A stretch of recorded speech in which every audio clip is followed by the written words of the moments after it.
Olá, moms and girls, tudo bem com vocês? Gente, continuando aqui um pouquinho a nossa temática de maternidade, tentativas de maternidade, dificuldades para engravidar, etc. né? Eu vou meio que fazer um spin-off em relação à história que eu comentei aqui no vídeo anterior, que foi o vídeo sobre adoção. O que a nossa experiência anterior a isso, que foram os tratamentos para tentar engravidar. E eu queria compartilhar um pouquinho dessa experiência com vocês, contando não apenas o que aconteceu com a gente, mas tudo aquilo que a gente aprendeu e que, como sempre, a gente quer dividir aí para ajudar o máximo de pessoas possíveis. Então, se você tem curiosidade sobre o assunto, fica com a gente. Bom, pessoal, como a gente já falou aqui em 200 milhões de vídeos, né, a nossa epopeia aqui para tentar ter um filho, a nossa questão foi o quê? A nossa dificuldade, quando a gente percebeu essa dificuldade. Vamos lá, voltando aí no tempo, né? Me casei muito jovem, né? Eu tinha 22 anos quando nós nos casamos, mas já estava formada, estabilizada no trabalho, graças a Deus. E assim, meu plano era ter filho ali com algo em torno de uns 26, 27 anos. E o Marcelo sempre foi um pouco mais afoito, sempre teve mais vontade ali de ter filho, mas a gente queria também viver um pouquinho o nosso momento de casal. Acontece que quando a gente tinha uns um ano e pouquinho, um pouco menos de 2 anos de casado, começou a bater forte já aquela vontade de ter filho. Então, quando eu tinha mais ou menos ali 24 para 25 anos, foi quando a gente começou a tentar, né? Aí eu já sabia que eu tinha a possibilidade de ter alguma dificuldade por conta da síndrome de ovários policísticos, né, a dificuldade para ovular, né, ter ciclos anovulatórios, né? Mas na época eu tava dentro do meu peso legal, tava muito jovem e tal, tinha esperança de que ia dar tudo certo. Passado um ano, tentando ele pelo método convencional, sem sucesso, eu fui procurar ajuda médica, né? E aí, num primeiro momento, eu procurei, não era bem, não era uma clínica de reprodução assistida nem nada, mas era um médico já especialista, né, na parte de dificuldades, né, para engravidar. E no primeiro momento a gente tentou a indução da ovulação por meio de medicamentos, por via oral, algumas injeções e tudo mais, monitoramento por meio de ultrassonografia e o chamado coito programado, né? Antes de optar por esse tratamento, eu fiz uma série de exames, o Marcelo também, para verificar se ele estava 100% ali com a saúde em dia, né? O sistema reprodutor dele trabalhava normalmente. Foi visto que realmente o problema era só comigo, e aí essa foi a opção. Ficamos assim 6 meses, né? Sem sucesso. Na verdade, no sexto mês eu acabei não concluindo o tratamento, mas foi porque eu tive uma apendicite, aí não deu para concluir aquele último ciclo, mas na época eu já estava até com uma consulta marcada com uma clínica de reprodução assistida lá em Porto Alegre. Na época a gente morava em Canoas, né? A gente fez o tratamento nessa clínica lá em Porto Alegre. Aí, como é que foi, né? Chegando lá nas primeiras consultas, aquela big entrevista, né? Um mundo de exames, mas inicialmente assim, exames básicos, né? Nada muito elaborado. E depois desses exames foi oferecida pelo médico a opção da fertilização in vitro. Isso porque um dos exames que ele pediu foi uma esterossalpingografia, que nada mais é do que um raio-x das trompas utilizando contraste. Um exame horrivelmente doloroso, diga-se de passagem, mas o objetivo dele é observar se tem alguma obstrução nas trompas, alguma aderência, alguma coisa assim. Na época ele já viu que não chegava a ter obstrução, aderência total, mas já não era um caminho muito fácil ali pela anatomia das minhas trompas, e por isso ele sugeriu a fertilização in vitro em vez da inseminação artificial.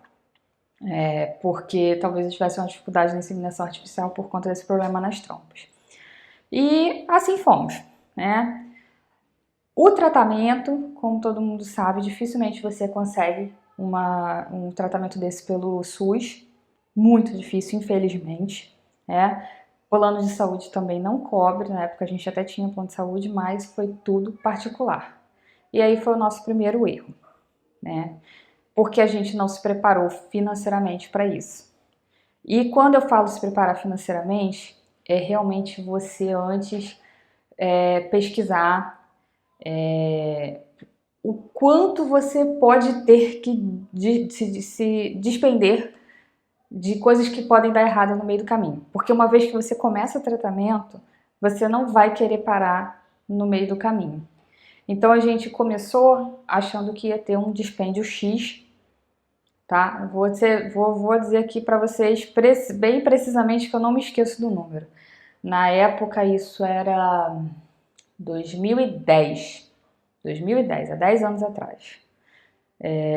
Mais ou menos. Isso aí, quando a gente começou os tratamentos. 2010 para 2011.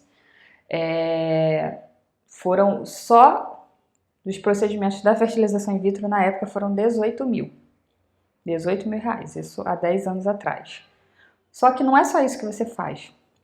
Você tem que fazer uma série de outros exames, uma série de consultas, medicamentos caríssimos que você tem que utilizar, tá? Os indutores, os hormônios, etc. Toda a preparação, porque assim, o corpo do ser humano é feito para funcionar perfeitamente. Deus fez o corpo da gente para trabalhar perfeitamente. Então, quando uma mulher engravida naturalmente, o corpo dela está preparado para receber aquele embrião.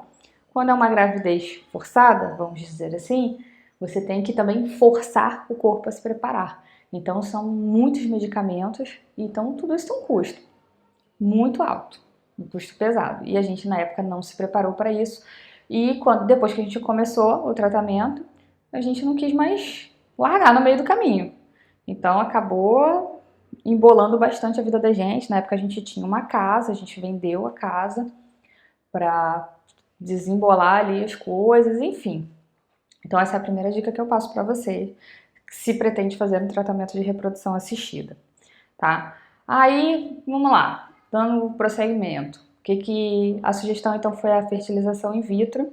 E aí o próprio médico frisou bastante na época, poxa, como você tem SOP, a gente tem que tomar muito cuidado com o hiperestímulo, que quem tem SOP é assim, a ovulação não acontece sempre.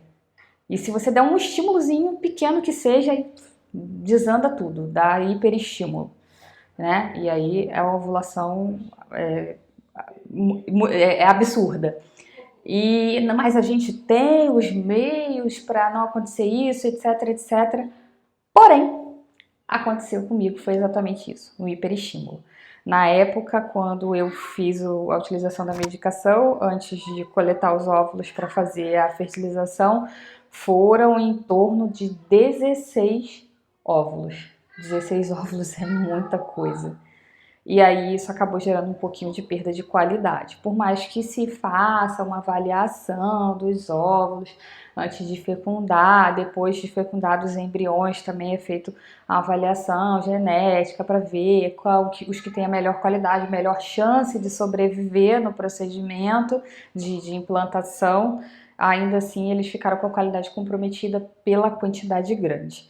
Então, se um dos motivos de você procurar um procedimento de reprodução assistida for a SOP, fique atenta para essa questão do hiperestímulo. Procure realmente um médico que vai saber controlar isso. Lógico que de lá para cá muita coisa evoluiu e eu acredito que existam hoje mais tecnologias para evitar esse problema.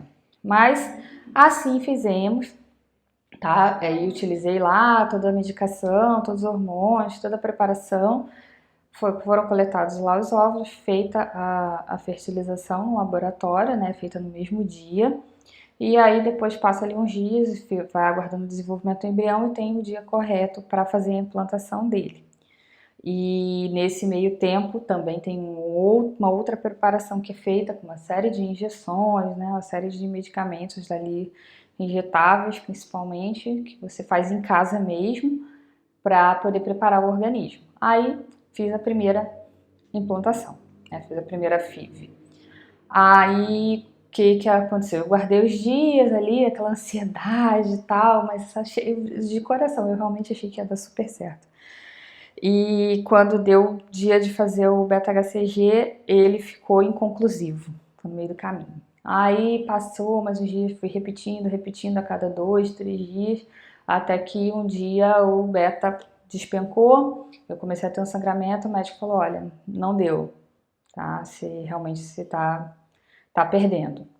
Aí faz repouso e tal, e vai acompanhando ali, assim, e assim foi. Foi horrível, acho que uma das piores sensações da minha vida, uma sensação de derrota, assim, indescritível, uma decepção enorme. Aí a partir daí foi a busca pela causa. Por que você perdeu? Por que não deu certo? Por que não conseguiu?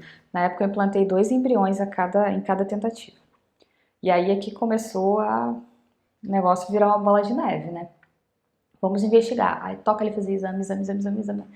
Ah, deu um negócio muito pequenininho, alteradinho lá, sujeirinho de uma doença autoimune que afetava a capacidade a questão da coagulação e tal. E aí impedia o embrião de colar, né, no endométrio. E aí passei na segunda tentativa, fiquei utilizando um anticoagulante. Também era um remédio injetável bem caro, diga-se de passagem. Mas assim fomos, fizemos a segunda tentativa. Nessa primeira tentativa, os embriões que sobraram, a gente congelou para não perder. E aí, obviamente, paga-se uma taxa. Aí fizemos a segunda tentativa, a mesma coisa da primeira. Fizemos a terceira tentativa. Aí deu o beta positivo, super positivo o beta-HCG. Lá na estratosfera, o médico, pô, não, agora deu certo, agora vai e tal, só aguardar, tanto dia tal você faz a ultra.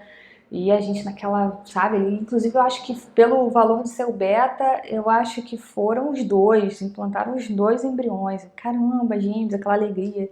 Até o dia que eu fui fazer a ultra e descobri que eu estava tendo uma gestação anembrionária. O que é isso? O embrião não conseguiu também segurar, mas o organismo não entendeu isso e o que eu tinha lá era um saco gestacional vazio. Por ter um saco gestacional, o organismo não tem entendido que o embrião não se fixou e o embrião ainda, na verdade, não tinha sido eliminado pelo meu organismo, não tive sangramento, não tive nada, e o meu organismo não tinha entendido esse processo ainda, por isso meu beta-HCG estava bem alto. Aí nesse dia foi um outro dia terrível para mim, só que na loucura, né, quando eu fiz a ultra, liguei para ele, expliquei o que tinha dado e tal, ele, não, você tá de jejum? Eu lembro que ele falou bem assim, você tá de jejum? Eu falei, não, eu tomei café, isso era final da manhã. Mas depois você comeu alguma coisa? Não. Ele falou, então continua sem comer, 1 hora da tarde volta aqui que a gente precisa fazer uma curetagem. Aí fui pra clínica, aí foi aquela correria, aquela loucura, fiz a curetagem. Aí depois também foi aquele sangramento absurdo.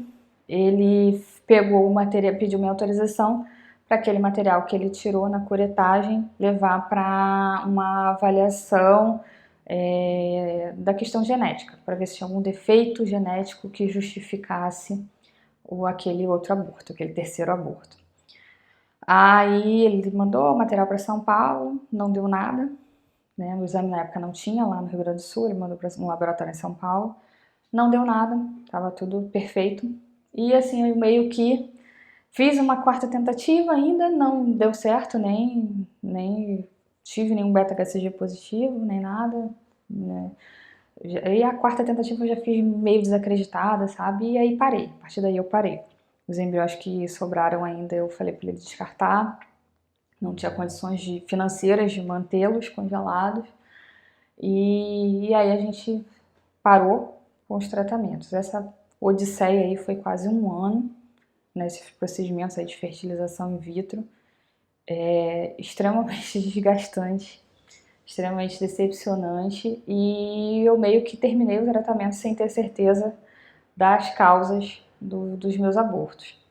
Tanto que quando eu cheguei a engravidar, muitos anos depois, quando eu engravidei naturalmente, né, do Gabriel, quando eu fui fazer meu pré-natal e apresentei o meu histórico ali para minha obstetra, ela tratou todo o meu pré-natal como um pré-natal de alto risco, por conta do meu histórico de abortos sem explicação. Todos os médicos que eu fui depois e tal, contei a história, atribuem os abortos uma provável baixa qualidade dos embriões por conta do hiperestímulo. Mas nunca saberemos, né, se foi isso mesmo. Mas o que eu queria falar para vocês, não era só contar a história, de só compartilhar a experiência, era essa dica de se preparar financeiramente, se preparar muito bem psicologicamente, ter uma consciência boa dos fatores. O que aconteceu comigo não acontece, obviamente, com todo mundo, né? Pode... Pô, quantas pessoas conseguem, né? Quantas pessoas conseguem até de primeira, né? Mas é importante que a pessoa vá para esse tipo de tratamento preparada psicologicamente para todas as possibilidades, né? E jamais, assim, que se questione, principalmente a mulher, se questiona muito, se inferioriza, né? Eu sofria muito com isso, eu me sentia um lixo de mulher, sabe? Meu Deus, o que está acontecendo? Pro meu corpo foi péssimo também, muito hormônio, engordei horrores, horrores. Demorei muitos anos para me recuperar, e sofri muito psicologicamente com tudo isso. As clínicas geralmente oferecem um acompanhamento psicológico, eu não fiz, recomendo que não cometa esse erro também. Aceite a ajuda do psicólogo, faça acompanhamento psicológico, é muito importante. Enfim, se prepare para todos esses desafios que podem vir. Se prepare no seu trabalho, se você trabalha. Teve situação de eu ter recém feito a implantação de embrião e aí ter um dia difícil no trabalho, fisicamente desgastante. Isso também pode ter prejudicado. Então se prepare, se você tiver condições de tirar uma licença médica, se não, tira férias, faz o seu período de férias, um período que você esteja tranquila, tá? Sobretudo tranquila, para realmente mergulhar de cabeça no seu tratamento e ficar em paz que você fez tudo o que você poderia ter feito. Se deu certo, que bom. Se não deu certo, você fez tudo o que poderia ter feito e é porque era para ser assim. Porque de repente tinha alguma coisa mais especial pela frente, como foi o meu caso. Tá bom? E jamais desista, né? Isso é o mais importante de tudo. Tá bom, gente? Bom, enfim, mais uma vez aqui, esse vídeo foi uma troca de experiências, né? Um pouco de contar a história, tô parecendo Forrest Gump aqui, contando um monte de causa, né, pra todo mundo, mas espero que possa ter ajudado alguém. O objetivo é sempre poder ajudar as pessoas, tá bom? Se você gostou desse vídeo, não se esqueça de deixar o seu like, se inscrever aí no nosso canal, ativar o sininho para receber as notificações, ajuda a gente a fortalecer o nosso canal para a gente poder atingir cada vez mais um número maior de pessoas e trazer conteúdo aí para vocês. Tchau, gente, até a próxima!